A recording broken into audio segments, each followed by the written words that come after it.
Halo teman-teman, dalam video saya kali ini saya akan sedikit memberikan penjelasan terkait analisis kinerja keuangan pada perusahaan PT Mayora Indah Tbk dan perusahaan PT Indofood Sukses Makmur Tbk yang terdaftar di Bursa Efek Indonesia periode 2020-2021 yang disusun oleh saya sendiri, Olivia Pamela Dimatubu, dengan NIM 2003010726061, jurusan akuntansi Universitas Saber Asia. Video ini saya buat untuk memenuhi ujian akhir semester pada mata kuliah analisis sekuritas dan portofolio dengan dosen pengampu Ibu Murdaningsi SEMAK. Pendahuluan, perkembangan industri di Indonesia membuat setiap perusahaan untuk bersaing dalam memajukan perusahaannya. Setiap perusahaan yang bergerak di bidang makanan dan minuman mempunyai tujuan utama untuk mengembangkan usahanya dan memperoleh laba demi keberlangsungan perusahaannya di masa yang akan datang. Rasio keuangan yang digunakan untuk mengevaluasi kinerja dan kondisi keuangan perusahaan. Analis keuangan dan pemakai laporan keuangan harus melakukan analisis terhadap kesehatan perusahaan. Analisis rasio keuangan digunakan untuk mempermudah analis memahami kondisi keuangan perusahaan dengan melihat angka-angka apa adanya yang tercantum pada neraca dan laba rugi. Sering sulit untuk memperoleh gambaran yang jelas tentang kondisi perusahaan. Untuk melakukan analisis rasio keuangan diperlukan perhitungan rasio-rasio keuangan yang mengukur aspek-aspek tertentu. Rasio keuangan mungkin dihitung dari angka-angka yang ada di neraca saja, di laporan laba rugi saja, atau pada laporan laba rugi dan neraca. Setiap analisis bisa saja merumuskan rasio tertentu yang dianggap mencerminkan aspek tertentu. Swat dan Eni tahun 2015 halaman 75. Untuk mengetahui kemampuan perusahaan dalam memenuhi kewajiban atau hutang dalam jangka waktu pendek, perusahaan dapat mengukur dengan menggunakan rasio likuiditas. Untuk mengukur sejauh mana perusahaan mendanai usahanya dengan membandingkan antara dana sendiri yang telah disetorkan dengan jumlah pinjaman dari para kreditur.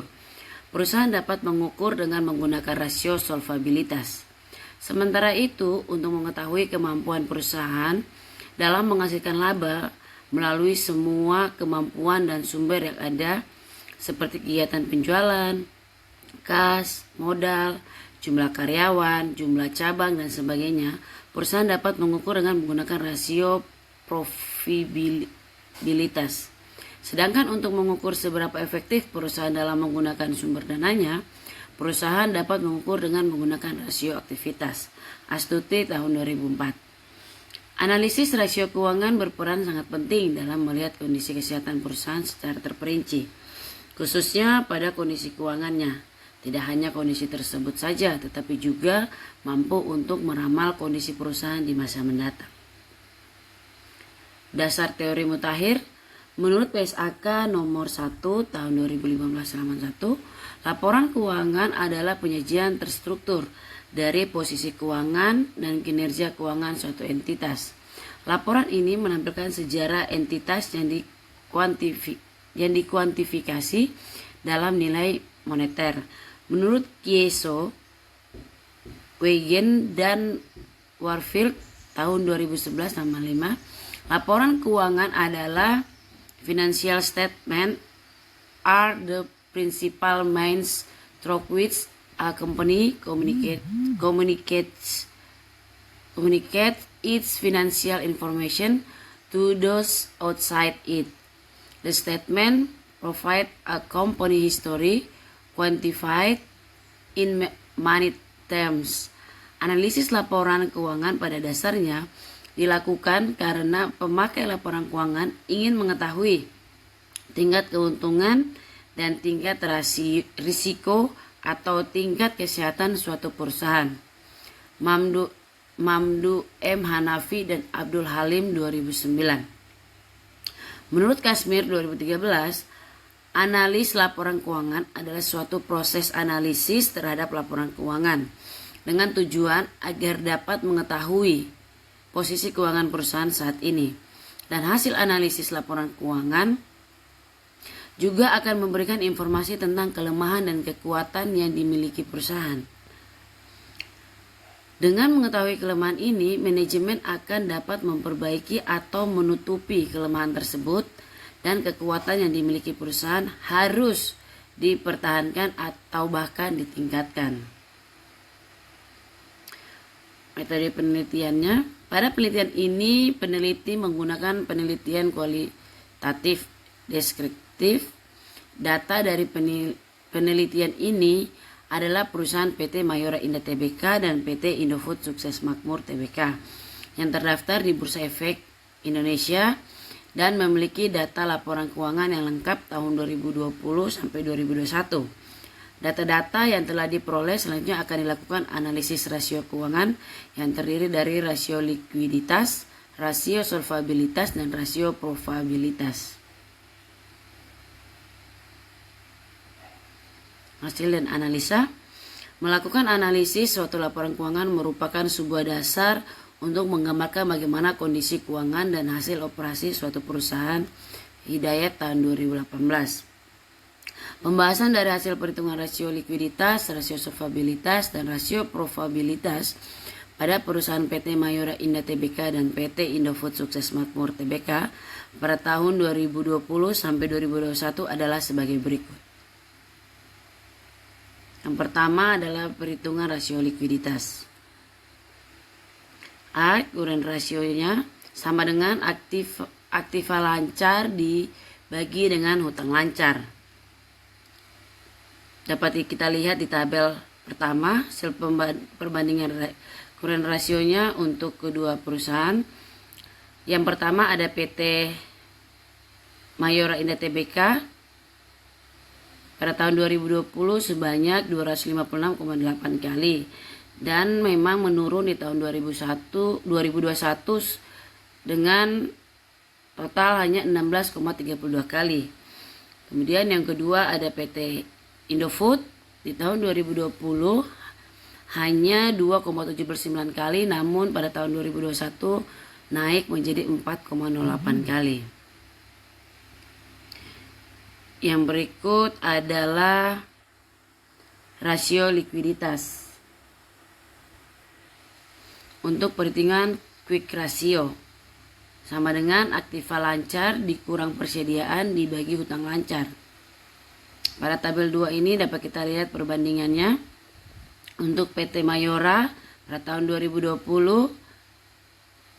sebanyak 200,6 kali, namun mengalami penurunan pada tahun 2021 menjadi 12,5 kali. Untuk PT Indofood sendiri pada tahun 2020 sebanyak 1,98 kali, namun pada tahun 2021 naik menjadi 3,12 kali. Kemudian pada tabel yang ketiga ini adalah hasil perbandingan perhitungan cash rasionya.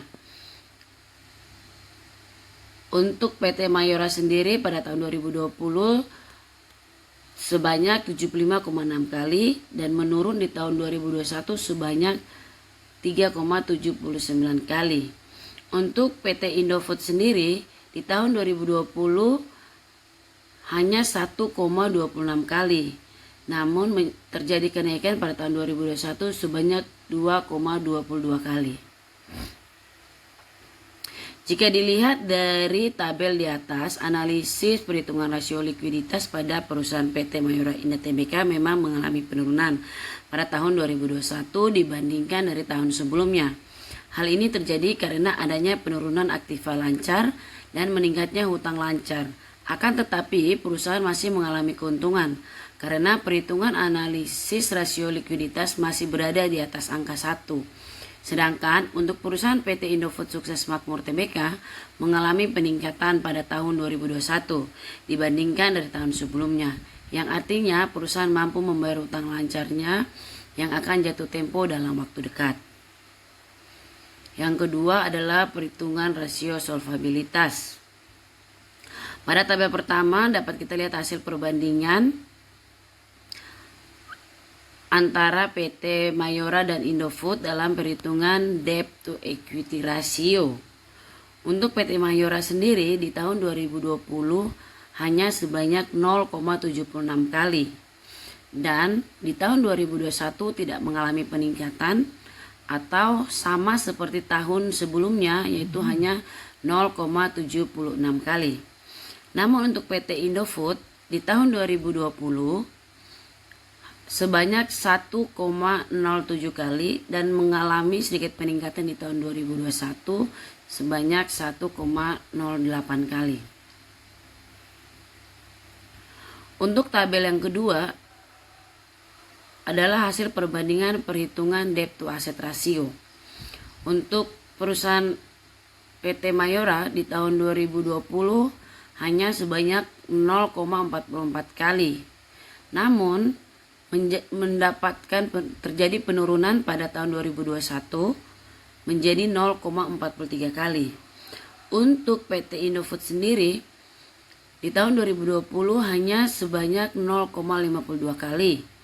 Dan di tahun 2021 tidak mengalami peningkatan, tapi hanya sama dengan tahun sebelumnya, yaitu 0,52 kali. Jika dilihat dari tabel di atas, analisis perhitungan rasio solvabilitas pada perusahaan PT Mayora Indah Tbk memang mengalami penurunan pada tahun 2021 dibandingkan dari tahun sebelumnya. Hal ini menunjukkan bahwa terjadi penurunan harga saham yang juga mempengaruhi nilai saham yang beredar. Sedangkan untuk perusahaan PT Indofood Sukses Makmur Tbk mengalami peningkatan pada tahun 2021 dibandingkan dari tahun sebelumnya. Ini menunjukkan adanya kenaikan harga saham yang juga berpengaruh pada nilai saham yang beredar. Yang berikut adalah perhitungan rasio profitabilitas. Pada tabel yang pertama, hasil perbandingan gross profit marginnya. Untuk PT Mayora kita lihat di tahun 2020 sebesar 29,83% dan mengalami kenaikan di tahun 2021 menjadi mengalami penurunan pada tahun 2021 menjadi 24,83%. Dan untuk PT Indofood pada tahun 2020 mendapatkan sebanyak 32,73% dan mengalami penurunan di tahun 2021 menjadi 32,68%. Pada tabel yang kedua merupakan perbandingan hitungan operating profit margin. Untuk perusahaan Mayora sendiri di tahun 2020 mendapatkan 21,01% dan mengalami kenaikan pada tahun 2021 sebesar 83,09%. Untuk PT Indofood sendiri di tahun 2020 sebanyak 2,05% dan mengalami kenaikan pada tahun 2021 menjadi 3,27%. Kemudian pada tabel yang ketiga merupakan hasil perbandingan perhitungan net profit margin. Untuk perusahaan PT Mayora di tahun 2020 mendapatkan 8,58% dan mengalami penurunan di tahun 2001 menjadi 4,38%. Untuk PT Indofood sendiri tahun 2020 mendapatkan 10,71% dan mengalami kenaikan di tahun 2021 menjadi 11,29%. Pada tabel keempat merupakan hasil perbandingan return of equity.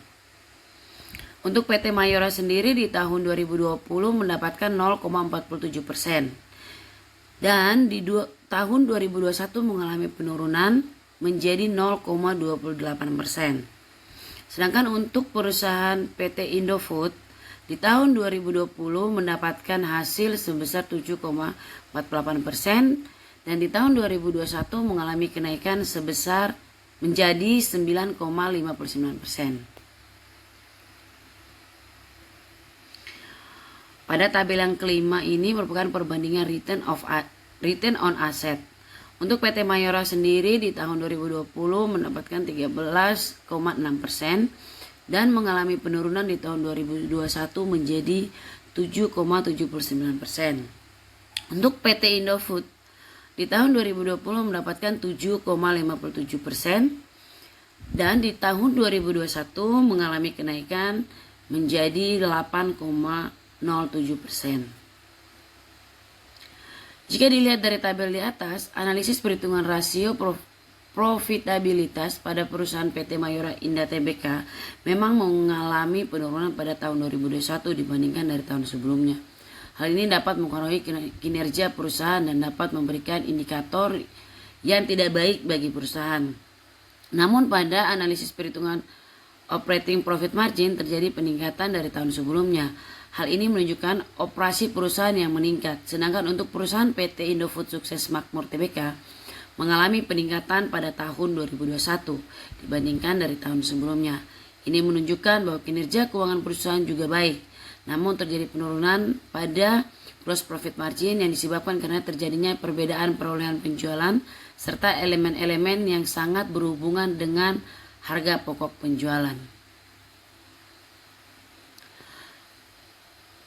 Kesimpulannya, berdasarkan hasil analisis perhitungan rasio likuiditas yang dilihat dari current ratio, quick ratio, dan cash ratio, analisis perhitungan rasio solvabilitas yang dilihat dari debt to equity ratio dan debt to asset ratio, analisis perhitungan rasio profitabilitas yang dilihat dari gross profit margin, operating profit margin, net profit margin, return on equity, dan return on asset menunjukkan bahwa perusahaan dalam kondisi baik. Terima kasih untuk dalam video kita kali ini. Kurang dan lebihnya saya mohon maaf dan sampai jumpa dalam video kita yang selanjutnya.